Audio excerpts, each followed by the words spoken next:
বাসাবাড়িতে কম gas দিয়ে বেশি বিল নিচ্ছে গ্যাস বিতরণ কোম্পানিগুলো। 2 চুলার জন্য গ্রাহক প্রতি মাসে 88 ঘনমিটার গ্যাস দেওয়ার কথা থাকলেও বাস্তবে কতটা দেয়া হচ্ছে তার কোনো হিসাব রাখছে না কোম্পানিগুলো। প্রিপেইড মিটার ব্যবহারকারী গ্রাহকদের গ্যাসের বিল হিসেব করে পাওয়া গেছে এমন চিত্র। এমন বাস্তবতায় গ্রাহকদের প্রিপেইড মিটারের আওতায় এনে এসব অভিযোগ নিষ্পত্তির নির্দেশ দিয়েছেন বিদ্যুৎ ও জ্বালানি প্রতিমন্ত্রী। মোজাহিরুল হক রুমেনের রিপোর্টে বিস্তারিত। 1 চুলার জন্য 750 ও 2 চুলার জন্য মাসে 800 টাকা বিল দিচ্ছেন গ্রাহকরা। এই টাকায় মাসে তাদের 88 ঘনমিটার গ্যাস পাবার কথা। রাজধানীর অনেক এলাকায় যখন গ্যাস পাওয়াই দায় তখনও গুনতে হচ্ছে একই বিল।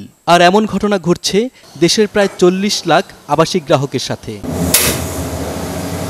অথচ সারাক্ষণ গ্যাস পাচ্ছেন, প্রিপেড মিটার ব্যবহার করা এমন গ্রাহকদের মাসে খরচ হচ্ছে মাত্র 3 থেকে 400 টাকা। কিন্তু সারা দেশে এমন গ্রাহকের সংখ্যা মাত্র কয়েক হাজার। আর বঞ্চিত হচ্ছেন গ্যাসের সাধারণ ব্যবহারকারীরা। এমন বৈষম্যের সমাধান চান গ্রাহকরা। অবশ্যই এটা অন্যায় করা হয়েছে গ্রাহকদের প্রতি, প্লাস এটা অবশ্যই এত বছর যে পরিমাণ টাকা নিয়েছে এগুলো অবশ্যই ব্যাক দেওয়া উচিত। 400 টাকা যদি এখন বিল হয় তাহলে আগে নিচে 800 টাকা, তাহলে আমাদের কাছ থেকে 400 টাকা বিল বেশি নিছে। গ্রাহকদের কাছ থেকে প্রাপ্য বিলের দ্বিগুণেরও বেশি বিল নেয়ার এমন অভিযোগের মুখে 800 টাকার বিল এবার 1440 টাকা করার আবদার করছে বিতরণ কোম্পানিগুলো, যাকে রীতিমতো প্রতারণা বলছেন ভোক্তা অধিকার সংশ্লিষ্টরা। 88 ইউনিট গ্যাস দেওয়ার নামে দাম নেওয়া হয়, অথচ সেই গ্যাস যা আনমিটার্ড চুলায় অনেক জায়গাতে দেখা যায় 20 বা 30 ইউনিট গ্যাসও দেওয়া হয় না। সঠিক মানে সঠিক মাপে গ্যাস দেওয়া হচ্ছে না।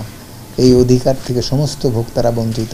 তারপরেও গ্যাসের দাম বৃদ্ধির তো আর কোনো আইনি যৌক্তিকতা থাকে না। বিদ্যুৎ ও জ্বালানি প্রতিমন্ত্রী বলছেন, কোম্পানিগুলোর এমন অস্বচ্ছতা দূর করার বিষয়ে একাধিকবার নির্দেশনা দেওয়া হয়েছে। মন্ত্রণালয় থেকে আমি একটা কথা বললাম, ইমপ্লিমেন্টেশন দায়িত্ব কিন্তু তাদের। তিতাসের লোকজনই মিটার লাগাতে চায় না, ঘরের মিটার এই কিছু মিটার লাগেছে, আবার তারা অনীহা। এদিকে নতুন করে 2 লাখ আবাসিক গ্রাহককে প্রিপেড মিটার সেবার আওতায় আনার পরিকল্পনা করছে তিতাস। মোজাহিরুল হক রুমেন, 71, ঢাকা।